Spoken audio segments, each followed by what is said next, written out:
Now let's take a look at the role of the Rothschild family, the family said to be the wealthiest in the world.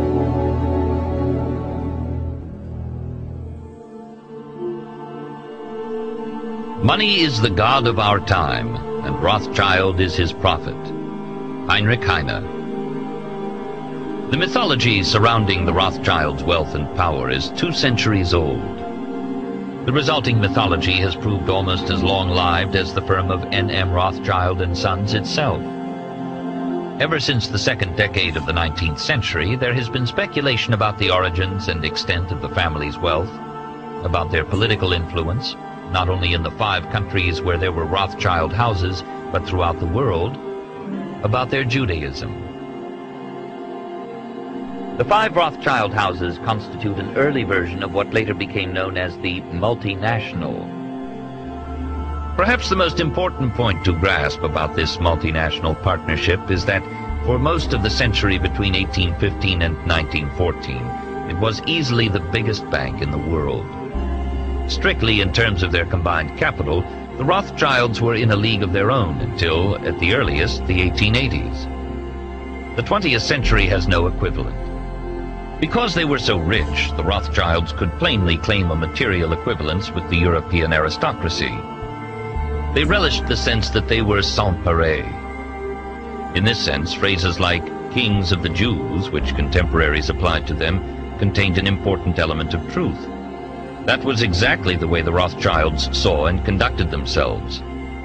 There are no fewer than 153 species or subspecies of insect which bear the name Rothschild, as well as 58 birds, 18 mammals, and 14 plants, including a rare slipper orchid, Paphiopedilum rothschildianum, to say nothing of 3 fish, 3 spiders, and 2 reptiles.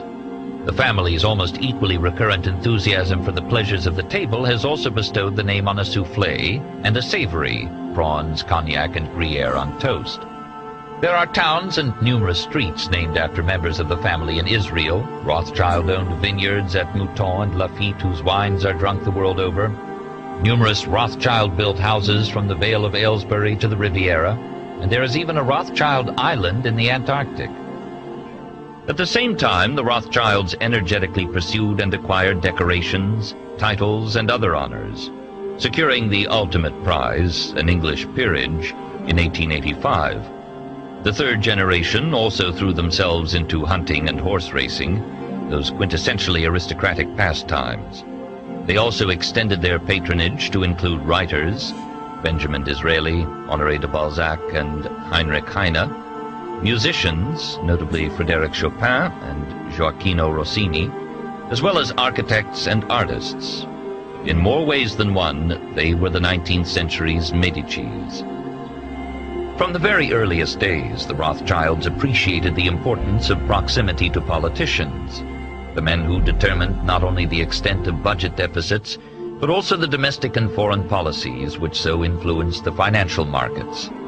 And politicians soon came to realize the importance of proximity to the Rothschilds, who at times seemed indispensable to the solvency of the states the politicians governed, and who could always be relied upon to provide up-to-the-minute political news. When the former de Rothschild frère director, Georges Pompidou, became Prime Minister in April 1962, and later President in 1969, Le Canard Enchaîné commented simply, RF equals République Française equals Rothschild frère. Similar echoes can be found in the British press, too. Inferences were sometimes drawn in the 1980s from the fact that a number of conservative politicians had worked for N.M. Rothschild and Sons Limited, either before or after their political careers, at a time when the firm was handling a number of important privatizations. In the 1880s and 1890s, their advice on imperial matters was sought by both the Marquis of Salisbury and the Earl of Rosebery, Gladstone's successor as Liberal Prime Minister. Indeed, Rosebery was married to a Rothschild, Meyer's daughter, Hannah. Rothschild influence extended to royalty as well. It is extraordinary to find that the family's interests in the financial affairs of King George IV predated his accession to the throne by as much as 15 years. How did Meyer Amschel, then the father of an obscure Manchester textile merchant, come to acquire a bill on the Prince Regent? The likeliest answer is that he bought it from the Elector of Hesse Castle, who had made a number of loans to the sons of George III in the 1790s. 10 years later, with Nathan firmly established as a banker in London, the sons of Meyer Amschel turned to these other royal debts with the intention of making Nathan, in Amschel's somewhat old-fashioned phrase, court banker in England. Nor was George IV the only member of the British royal family to whom Nathan lent money in the 1820s. In 1824, for example, he lent £10,000 to the Duke of York, as well as giving him 100 complimentary shares in the Alliance Assurance Company. The Rothschilds also looked ahead to the next generation. In 1816, the only child of the Prince Regent, Princess Charlotte, was betrothed to a minor German prince, Leopold of Saxe-Coburg, the youngest son of Duke Francis Frederick. The brothers at once recognized Leopold's potential importance. Not for nothing did one Rothschild writer of the 1840s point out the similarity between the House of Rothschild and the House of Saxe-Coburg-Gotha, those two extended German families which were to rise from obscurity to glory in the course of the 19th century. Indeed, theirs was to be an almost symbiotic relationship. The 3.5 million gulden lent to the Saxe-Coburgs by the Frankfurt House between 1837 and 1842 was only one aspect of the connection. Of greater importance was the support which the Rothschilds gave to those members of the family who left Coburg in search of new thrones elsewhere. Not that the Rothschilds lost interest in the question of the British succession following Princess Charlotte's death. When the Prince Regent's brother, the Duke of Kent, set off for Germany to marry Victoria of Saxe-Coburg, he took with him a letter of credit on the Frankfurt Rothschilds. When the marriage produced a daughter, Victoria, who at once became next in line to the throne, Nathan hastened to offer the proud father financial advice and his exclusive messenger service. Nathan's sons continued to act as the Duchess's banker after the Duke's death, relaying money to her brother Ferdinand of Saxe-Coburg. These tenuous links were enhanced by careful cultivation of Leopold of Saxe-Coburg, who later became King Leopold I of the Belgians. Nor was his nephew Albert above turning to the Rothschilds for financial assistance after he became Queen Victoria's prince consort. In turn, Victoria and Albert's eldest son was on friendly terms with many members of the family before and after he succeeded his mother as Edward VII. The list of Victorian politicians who were close to the Rothschilds is a long one. Lionel's campaign for admission to the House of Commons in the late 1840s and 1850s enjoyed support from Whigs like Lord John Russell and Peelites like Gladstone, but also protectionist Tories like Disraeli and Lord George Bentinck. They were attracted not only to Disraeli, but also to Lord Randolph Churchill, Joseph Chamberlain, and Arthur Balfour. Even as late as the first decade of the 20th century, the system of partnerships continued to function in such a way that English Rothschilds had a financial stake in the Paris house, and French Rothschilds a stake in the London house. The history of the Rothschilds also helps to illuminate the long-running differences between British, French, and German banking, for the obvious reason that the various Rothschild houses worked in similar, though not identical, ways in each country. In addition to the inevitable web of credits and debits with other firms which arose from these activities, the Rothschilds also offered to a select group of customers, usually royal and aristocratic individuals whom they wished to cultivate, a range of personal banking services, ranging from large personal loans, as in the case of the Austrian Chancellor Prince Metternich, to a first-class private postal service, as in the case of Queen Victoria. And the Rothschilds were also major industrial investors, an aspect of their business which has often been underestimated. When the development of railways raised the possibility of transforming Europe's transport system in the 1830s and 1840s, the Rothschilds were among the leading financial backers of lines, beginning in France, Austria, and Germany. Indeed, by the 1860s, James de Rothschild had built up something like a pan-European railway network, extending northwards from France to Belgium, southwards to Spain, and eastwards to Germany, Switzerland, Austria, and Italy. From an early stage, the Rothschilds also had major mining interests, beginning in the 1830s, with their acquisition of the Spanish mercury mines of Almaden, and expanding dramatically in the 1880s and 1890s, when they invested in mines producing gold, copper, diamonds, rubies, and oil.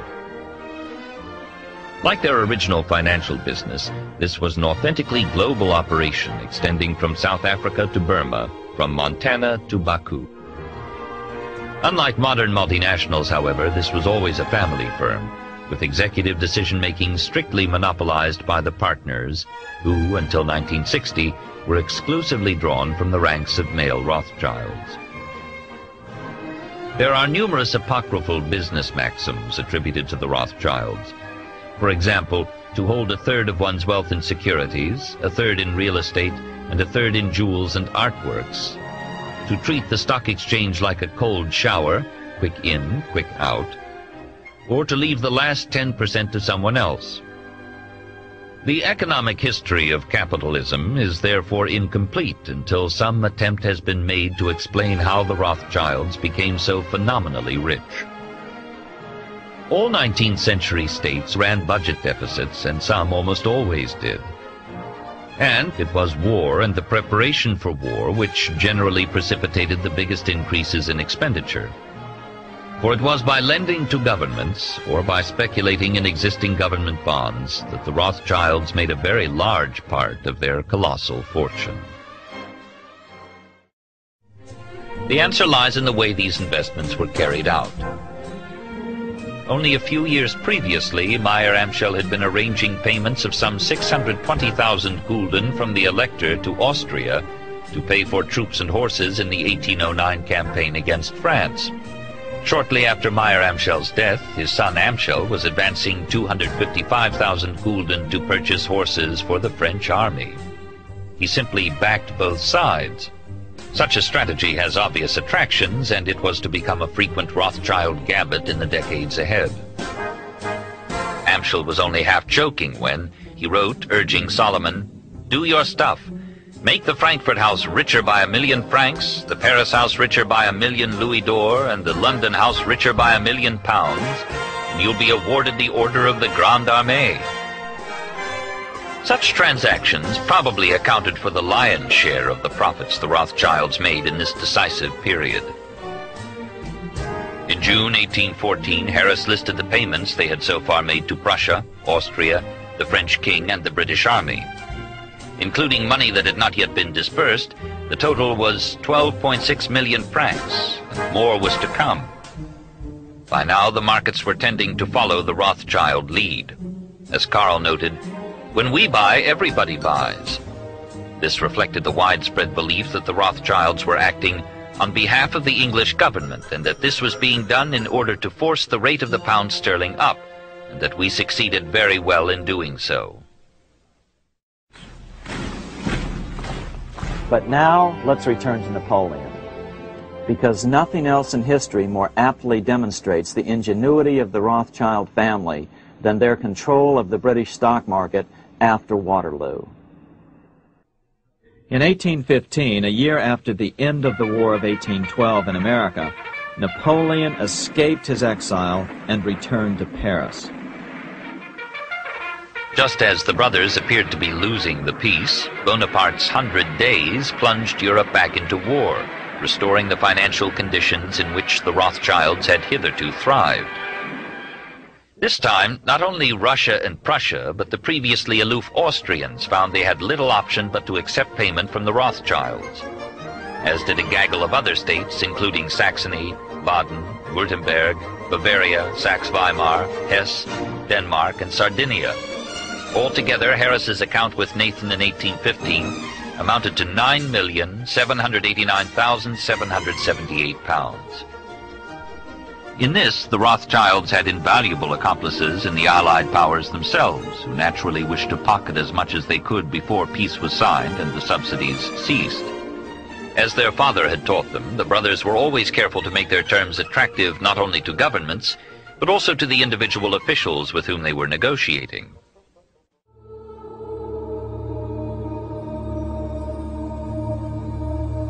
That Nathan profited from the dramatic events of 1815 is central to Rothschild mythology. By obtaining the first news of Napoleon's defeat at Waterloo, before even the government itself, Nathan was able to make a huge sum of money on the stock exchange. This is the Waterloo battlefield about 200 miles northeast of Paris in what today is Belgium. Here Napoleon suffered his final defeat, but not before thousands of French and Englishmen gave their lives on a steamy summer day in July of 1815. The outcome was certainly in doubt. In fact, had Napoleon attacked a few hours earlier, he would probably have won the battle.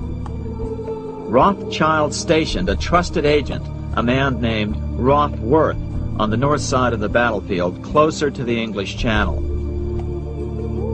Once the battle had been decided, Rothworth took off for the Channel. He delivered the news to Nathan Rothschild a full 24 hours before Wellington's own courier. If Wellington had been defeated and Napoleon was loose on the continent again, Britain's financial situation would become grave indeed.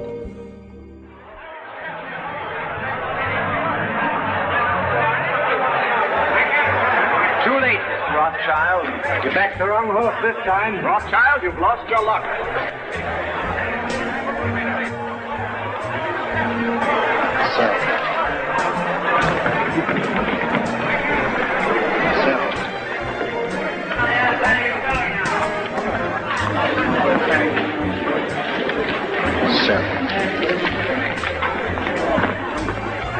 Look at Rothschild. You'd think he was selling apples instead of government bonds. It's now at 53. All right. I'll keep on selling till I tell you to stop. You're creating something like a panic on the exchange, sir. I know.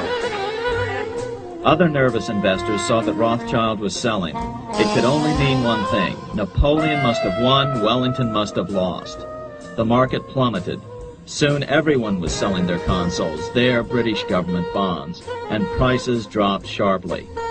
But then Rothschild started secretly buying up the consols through his agents for only a fraction of their worth hours before.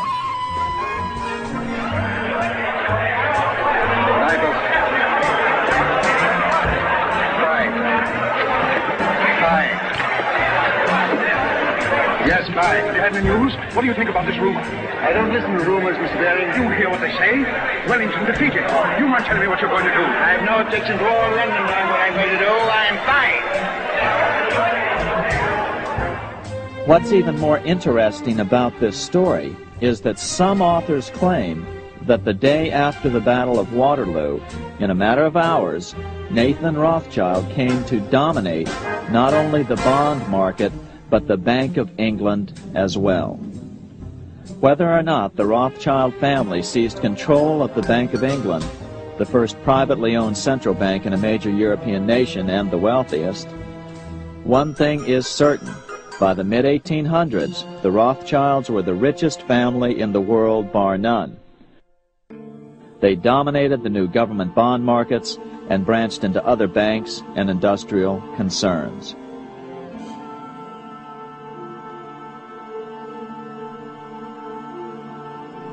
Like France and Britain, the Central and East European states emerged from the war with dire financial problems which could be addressed only with the assistance of foreign capital. As Disraeli later put it in his novel Coningsby, after the exhaustion of a war of 25 years, Europe must require capital to carry on peace. France wanted some, Austria more, Prussia a little, Russia a few millions. Moreover, the policy of the Holy Alliance was bound to create additional financial needs from which the Rothschilds could also profit. For the principal aim of the alliance was to avert a recurrence of the revolutionary epidemic which had caused such upheaval in Europe between 1789 and 1815, if necessary by military intervention. That implied further expenditure. The Rothschilds were notoriously the chief ally of the Holy Alliance.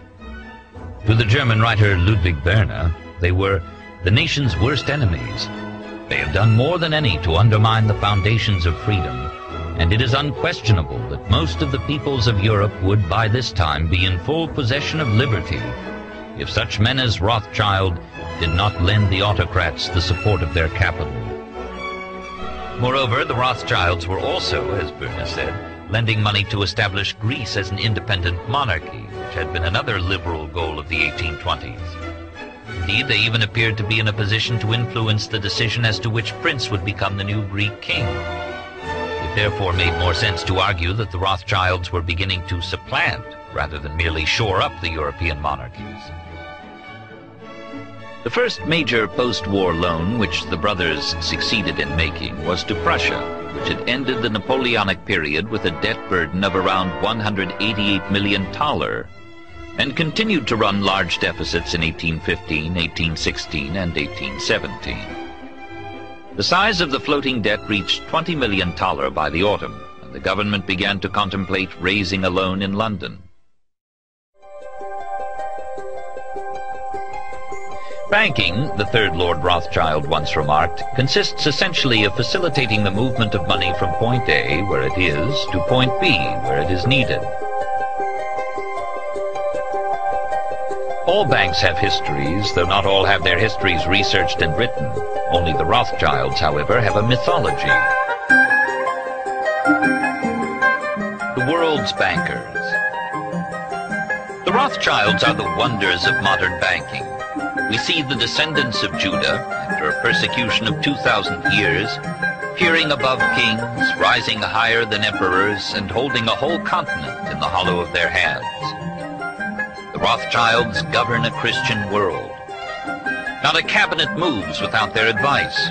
They stretch their hand with equal ease from Petersburg to Vienna, from Vienna to Paris, from Paris to London, from London to Washington. Baron Rothschild, the head of the house, is the true king of Judah, the prince of the captivity, the Messiah so long looked for by this extraordinary people. He holds the keys of peace or war, blessing or cursing. They are the brokers and counselors of the kings of Europe and of the Republican chiefs of America. What more can they desire? Niles Weekly Register, 1835-36. Whatever its significance for Prussian politics, the 1818 Prussian loan was without question a watershed in the history of the European capital market, as contemporaries came to recognize. Firstly, the loan was not to be in thaler but in sterling, with the interest payable, half yearly, not in Berlin but in London. Secondly, there was to be a British-style sinking fund to ensure the amortization of the loan. This deliberate anglicization of a foreign loan was a new departure for the international capital market. Now it was much easier to invest in foreign funds, and the fact that throughout the century all foreign government bonds paid higher yields than British consols meant that people did. The Times did not exaggerate when it later described Nathan as the first introducer of foreign loans into Britain. Moreover, the loan was issued not just in London, but also in Frankfurt, Berlin, Hamburg, Amsterdam, and Vienna. In other words, it represented a major step towards the creation of a completely international bond market. In stipulating these conditions, Nathan not only succeeded in making the Prussian loan attractive to British and continental investors, he also established a model for such international bond issues, which would swiftly become standard. In his book, On the Traffic in State Bonds, 1825, the German legal expert Johann Heinrich Bender identified this as one of the Rothschilds' principal contributions to modern economic development. Any owner of government bonds can collect the interest at his convenience in several different places without any effort. Henceforth, an investor could receive the interest on Austrian Metallique, Neapolitan Rent, or any other Rothschild-issued bonds from any of the Rothschild houses. Although the terms of the loan were heavily criticized in Berlin, not least by the bankers there, Humboldt and Rother were impressed. Rother went further. The Rothschild in this country has an incredible influence upon all financial affairs here in London. It is widely stated, and is indeed close to the truth, that he entirely regulates the rate of exchange in the city. His power as a banker is enormous. In an unpublished passage of The Baths of Lucca, Heine sought to analyze the nature of the Rothschilds' power more precisely. Here he acknowledges that in the short term it served to shore up the reactionary regimes. Revolutions are generally triggered off by deficiency of money. By preventing such deficiencies, the Rothschild system may serve to preserve peace in Europe. This system, or rather Nathan Rothschild, its inventor, is still providing firm foundations for such peace. It does not inhibit one state from making war on another exactly as before, but it does make it difficult for the people to overthrow established authority. Religion is no longer able to guarantee the governments that the people will remain peaceful. The Rothschild system of loans can perform the task much better. It possesses the moral force or power which religion has lost. It can act as a surrogate for religion. Indeed, it is a new religion, and when the old religion finally goes under, it will provide substitutes for its practical blessings. Strangely enough, it is once again the Jews who invented this new religion. As early as 1828, Prince Hüttler-Muskau referred to Rothschild, without whom no power in Europe today seems able to make war. In a multipolar world in which 5 powers with distinct interests sought to resolve international crises without resorting to war, the Rothschilds acted not so much to ensure peace as to underwrite it once it had been made. The case was put in a more sophisticated form by the left-leaning liberal J.A. Hobson, author of the classic Imperialism, a Study, 1902. Like many radical writers of the period, Hobson regarded the Boer War as having been engineered by a small group of international financiers, chiefly German in origin and Jewish in race. The Rothschilds, in his view, were central to this group. Does anyone seriously suppose, he asked in Imperialism, that a great war could be undertaken by any European state or any great state loan subscribed if the House of Rothschild and its connections set their face against it? Scherb had made much the same point from a German nationalist perspective in his History. The House of Rothschild has arisen from the quarrels between states, has become great and mighty from wars, and the misfortune of states and peoples has been its fortune. English examples can also be found. In refusing Gladstone's request to make Lionel de Rothschild a peer, Queen Victoria explicitly questioned whether one who owes his great wealth to contracts with foreign governments for loans or to successful speculations on the stock exchange can fairly claim a British peerage. A good illustration is John Reeves's book, The Rothschilds, The Financial Rulers of Nations, which returns a typical verdict. The Rothschilds belong to no one nationality. They are cosmopolitan. They belong to no party. They were ready to grow rich at the expense of friend and foe alike. The central dilemma which confronted the Rothschilds lay here. Because of their wealth, other Jews looked to them for leadership in their pursuit of equal civil and political rights. They themselves had no desire to forsake their palatial town and country residences for barren Palestine. Lionel's nephew Victor struck a similar note of ambivalence when he addressed a meeting of the Earl Baldwin Fund for Refugees. The slow murder of 600,000 people, he told his audience, is an act which has rarely happened in history. Yet, he went on, in spite of humanitarian feelings, we probably all agree that there is something unsatisfactory in refugees encroaching on the privacy of our country, even for relatively short periods of time. Even in 1946, speaking in the House of Lords, Victor defended the policy of restricting immigration to Palestine. The only logical solution was therefore to find some alternative territory for the Jews to go to. The Nazis themselves thought of Madagascar.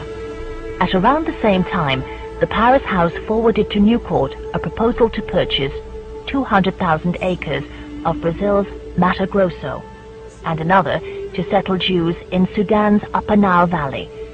Kenya, Northern Rhodesia, and Guyana were also considered. Only at the 11th hour, it seems, did the Rothschilds recognize the need to admit refugees into Britain and France?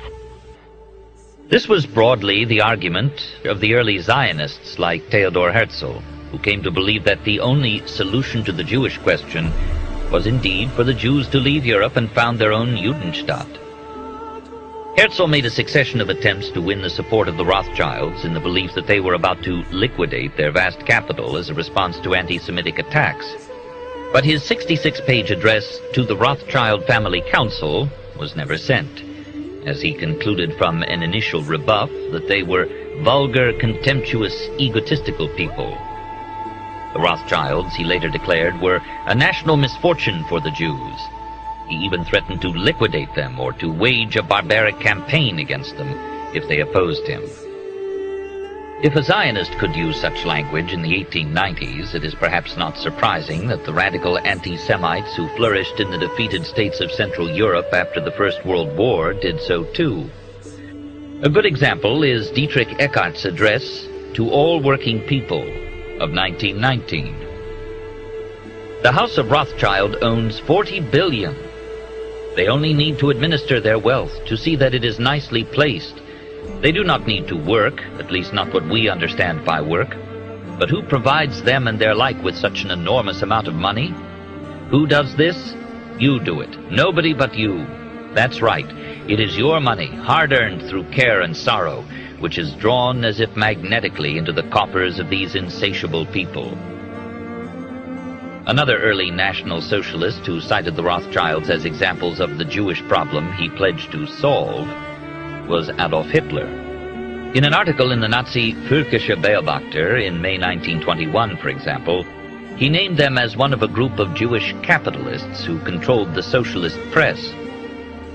On at least 2 occasions in 1922, he gave speeches in which he referred to the significant difference between the achievements of a man like Alfred Krupp, who has bequeathed an immense national achievement through his indefatigable work as an innovator, and the rapacity of a Rothschild who financed wars and revolutions and brought the peoples into interest servitude through loans. The television preacher and Republican politician Pat Robertson's book, The New World Order, published in 1991, states that the Rothschilds were polluted by the occultism of illuminated Freemasonry, and that Paul Warburg, architect of the Federal Reserve System, was a Rothschild agent. From a completely different political milieu, Khalid Mohammed, a former assistant to Louis Farrakhan, the leader of the radical African-American organization Nation of Islam, has repeated the suggestion that the Rothschilds financed Hitler and aided his anti-Semitic policies. A cursory search of the internet reveals a plethora of conspiracy theories. The Rothschilds arranged the murder of President Lincoln, as his post-war policies would have wrecked their commodity speculations. The Rothschilds financed the rise of Hitler as a bulwark against the Soviet Union. The Rothschilds are interwoven with the Catholic Church, and jointly with the traditional mafia and the American CIA, which was pro-Nazi. They are the hidden power which controls other well-known banks, such as Warburg's, Schroeder's, and Lazar's, as well as being behind American financiers such as J.P. Morgan, the Rockefellers, Kuhn, Loeb and Company, the Spires and the Lehmans, not to mention the Bank of England and the Federal Reserve System, an obvious Rothschild front. Through this network of global power, they have been responsible for, among other things, the Boer War, the creation of Israel to control the oil of the Middle East, the Russian Revolution, a coup on Russia by the United States financial arm largely controlled by the Rothschilds, and even the floating of the dollar by President Nixon. Today, they and their associates in the Conservative Party and the press are plotting to monopolize the world's energy supplies, hence their interest in electricity, coal, and gas privatization. It might be thought that a serious banking history should scrupulously avoid reference to this kind of nonsense. Yet it is impossible to appreciate the need for a scholarly history of the subject if one blithely pretends such myths do not exist.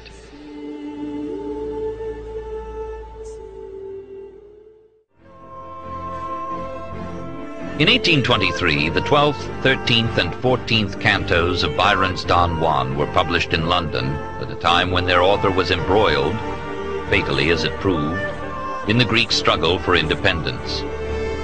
Nevertheless, these late verses indicate a keen awareness of the power of money, and specifically of the new kind of financial power personified by Nathan Rothschild. "Who hold the balance of the world?" asked Byron in the 12th canto. "Who reign o'er Congress, whether royalist or liberal? Who rouse the shirtless patriots of Spain? Who keep the world, both old and new, in pain or pleasure? Who make politics run glibber all? The shade of Bonaparte's noble daring, Jew Rothschild, and his fellow Christian Baring."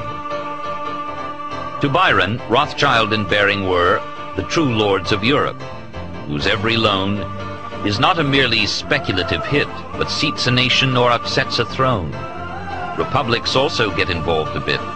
Columbia's stock hath holders not unknown on change, and even thy silver soil Peru must get itself discounted by a Jew.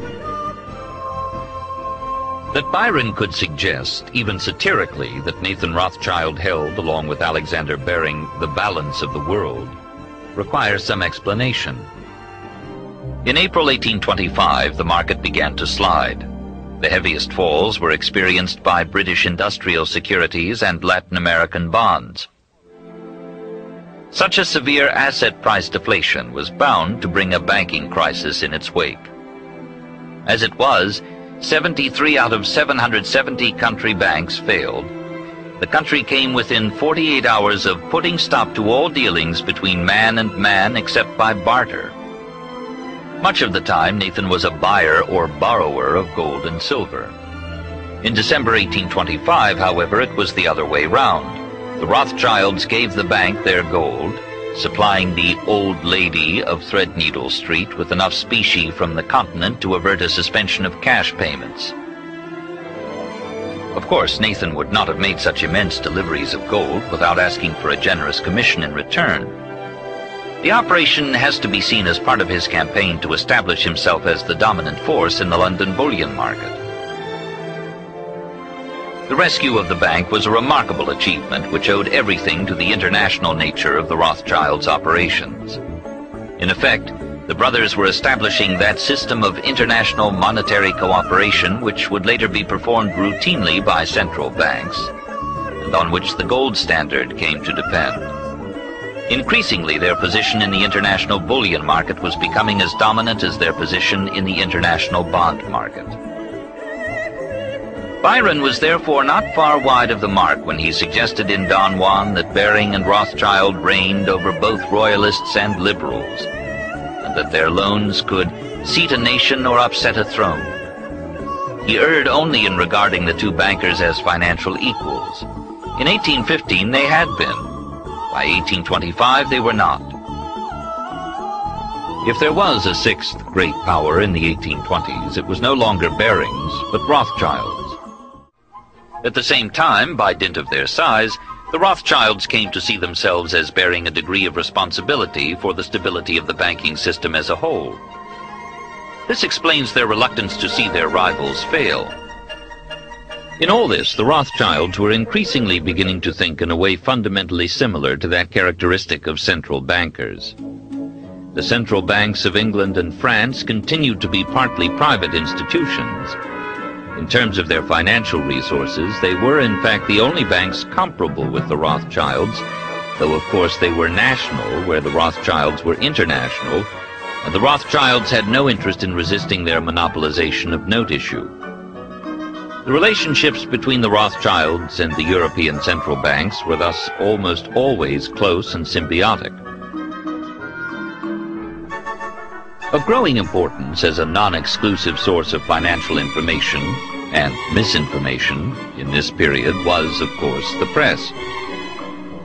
It might be thought that the proliferation of newspapers in the 19th century tended to erode the advantages which the Rothschilds were able to derive from their private system of communications. On the other hand, the existence of financial pages in newspapers presented new opportunities for influencing the markets, which the Rothschilds were not slow to exploit. Nathan responded to early press attacks by establishing what was to be an enduring relationship with the most influential of all British papers, The Times. The Times correspondent reported from St. Petersburg that the mere appearance of James Rothschild at the Bourse was expected to boost Russian bond prices.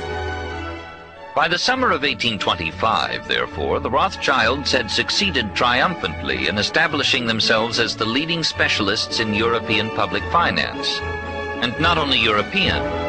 New fiscal needs quickly arose from the political crises which beset the Spanish and Ottoman empires in this period. It was this need which Nathan and his brothers successfully met. The system they developed enabled British investors and other rich capitalists in Western Europe to invest in the debts of those states by purchasing internationally tradable, fixed-interest transferable bonds. The significance of this system for 19th century history cannot be overemphasized. For this growing international bond market brought together Europe's true capitalists, that elite of people wealthy enough to be able to tie up money in such assets and shrewd enough to appreciate the advantages of such assets as compared with traditional forms of holding wealth, land, venal office, and so on. Bonds were liquid. They could be bought and sold 5.5 days out of 7 on the major bourses of Europe and traded informally at other times and in other places. And they were capable of accruing large capital gains. If investors bid up the price of a government's stock, that government could feel secure. If they dumped its stock, that government was quite possibly living on borrowed time as well as money. For this reason, bond prices had a significance which historians have too seldom spelt out. They were, it might be said, a kind of daily opinion poll, an expression of confidence in a given regime. Of course, they were an opinion poll based on a highly unrepresentative sample by modern democratic standards.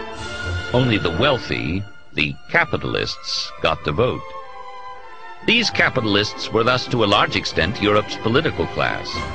Indeed, the kind of people who held government bonds were, very roughly speaking, the people who were represented politically, and their opinions were the opinions that mattered in a stratified, undemocratic society. The singular beauty of the bond market was that virtually every state, including, as the century advanced, all the new nation-states and colonies, had sooner or later to come to it, and most states had sizable amounts of tradable debt in circulation. The varying fortunes of government bonds provide a vital insight into the political history of the period. They are also the key to understanding the extent of the power of a bank like Rothschild's, which for much of the 19th century was the prime market maker for such bonds. What determined the ups and downs of the 19th century bond market? The answer to this question is central to any understanding of the history of the Rothschild Bank. Obviously, economic factors played an important part, but the most important factor was political confidence. The confidence of investors, and especially of big market-making investors like the Rothschilds, in the ability of the bond-issuing states to continue to meet their obligations, that is, to pay the interest on their bonds. There were only really two things which might cause them not to do so: war, which would increase their expenditures and decrease their tax revenues, and internal instability, ranging from a change of ministry to full-blown revolution. It was for indications of either of these possible crises that the markets, and the Rothschilds more than anybody, watched. Three things would give an investor an edge over his rival: closeness to the center of political life, the source of news, the speed with which he could receive news of events in states far and near, and the ability to manipulate the transmission of that news to other investors. This explains why the Rothschilds spent so much time, energy, and money maintaining the best possible relations with the leading political figures of the day. It also explains why they carefully developed a network of salaried agents in other key financial markets, whose job it was not only to trade on their behalf, but also to keep them supplied with the latest financial and political news. The Rothschilds' communications network gave them an important advantage over their competitors. Even after they lost this edge, they continued to exercise an influence over the financial press through which news reached a wider public. Indeed, it can be argued that by modifying the existing system for government borrowing to make bonds more easily tradable, the Rothschilds actually created the international bond market in its modern form. As early as August 1820, the Bremen delegate to the German Confederation's Diet in Frankfurt had a conversation with his Austrian counterpart, Count Buhl, which acutely identified the unrivaled extent of the Rothschilds' political influence in Europe. This house has, through its enormous financial transactions and its banking and credit connections, actually achieved the position of a real power. It has to such an extent acquired control of the general money market that it is in a position either to hinder or to promote, as it feels inclined, the movements and operations of potentates and even of the greatest European powers.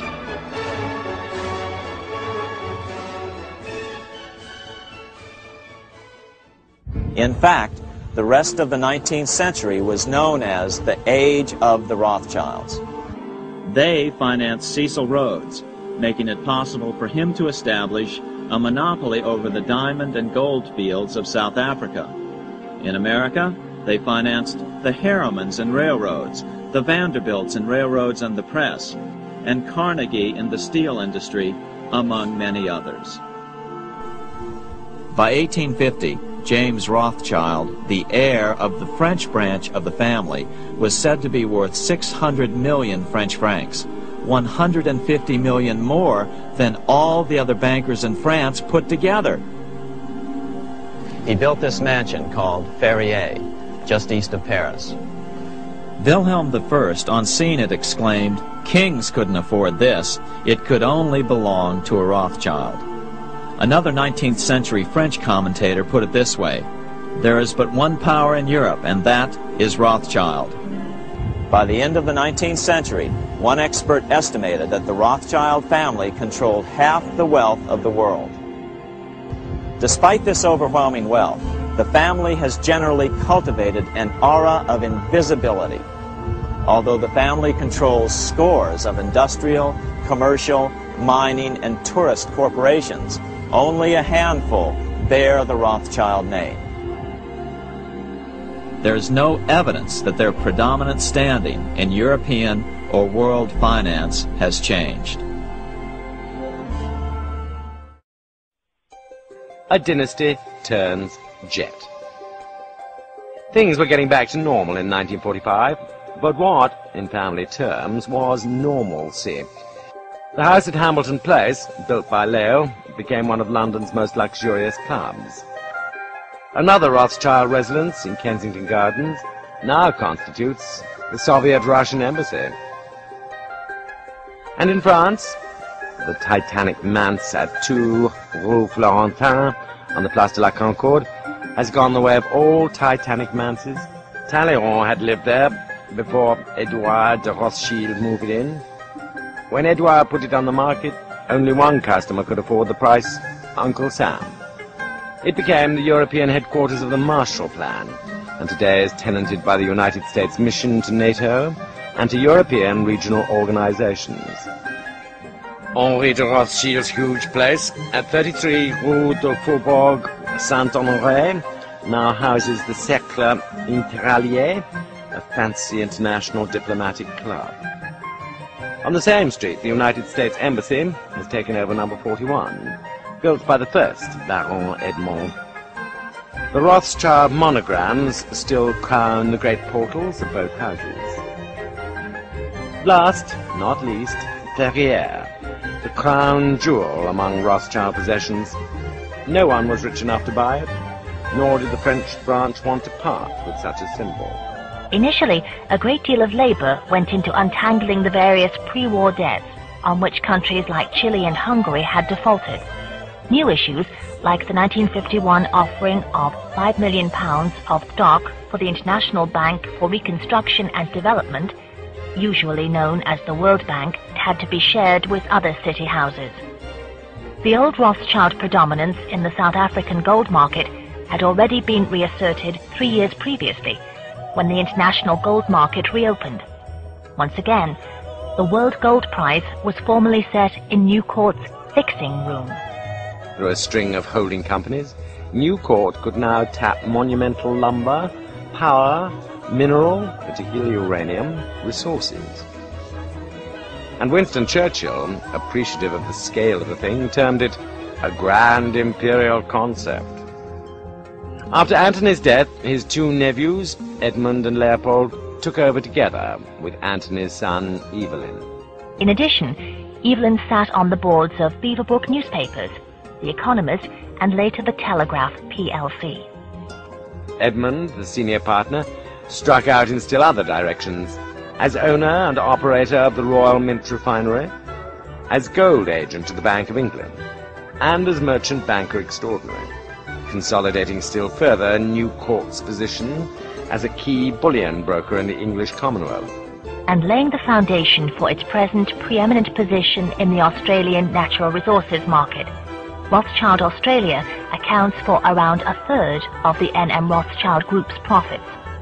It retained its long-standing interest in gold, even after the breakdown of the gold pool as a consequence of the pressures brought to bear on the dollar by the Vietnam War.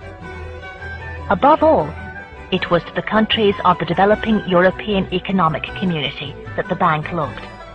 Most far-sighted of all was the Rothschild plan for a new currency called the Euro, European Composite Unit, based on the values of 9 major European currencies, forerunner of the later ECU and Euro. In September 1967, a Channel Study Group was formed, along with Morgan Grenfell, Lazar and Barings, in an effort to revive the old Victorian dream of a tunnel under the English Channel. N.M. Rothschild maintained its interest in the project and acted as advisor to the European Channel Tunnel Group, which initiated the present Channel in 1981.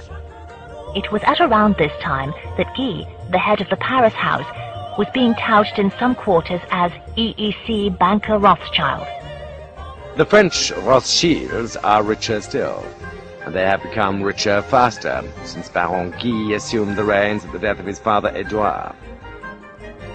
With similar aggressiveness, Guy has fortified the position of de Rothschild Frères as the largest private bank in France. His main instrument here is the Compagnie du Nord, the railroad network, which became family property after the dynasty James financed it into existence. Through its railroad-turned-investment trust, the family controlled, and after the Nazi nightmare controls again, mining corporations, metal plants, oil interests, chemical industries, and many others. This sort of setup requires a feudal allegiance. There are whole families that have been on the Rothschild payroll for over a century. A first tentative step in this direction was taken in 1960, when N.M. Rothschild and Warburgs placed £340,000 shares in the August Thyssen Steel Company on the London market, the first German shares to be quoted in London since the war. Then there is Guy's cousin, Edmond. He is faithful enough to family discretion to keep the portals of number 45, Rue de Faubourg Saint-Honoré, signless and anonymous. From this headquarters he runs the Compagnie Financière, a worldwide organization which builds villas, hotels, pipelines in Israel, throws up giant housing projects in Paris, finances banks and car factories in Brazil. He greatly enlarged the family holdings on the slopes of Mont Blanc, complete with ski lifts, swimming pools, tennis courts and nightclubs.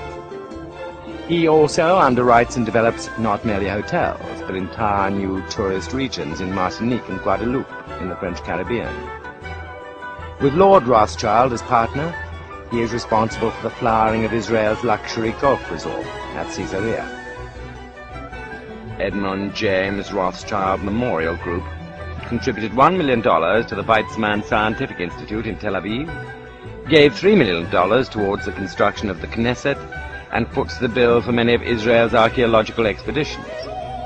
Pre-1914 links to Japan were also renewed by Edmund, who made several visits there between 1962 and 1969, arranging Eurodollar bond issues in partnership with Nomura Securities, for a number of Japanese companies, including Hitachi and Pioneer. The logical way of advancing Britain's financial integration with the continent was to establish some kind of cross-channel institutional link. The creation of Rothschild's Continuation Holdings AG as the Swiss-based parent company was in this sense pregnant with historical significance. To recreate something like the system of international partnership which had been the Rothschilds' greatest strength in the 19th century. The N.M. Rothschild Group is thus a multinational entity. More than 50% of its assets are now held outside the UK, with a wide geographical reach. Again, reminiscent of the system of houses which had been developed by Meyer Amschel's sons after 1815.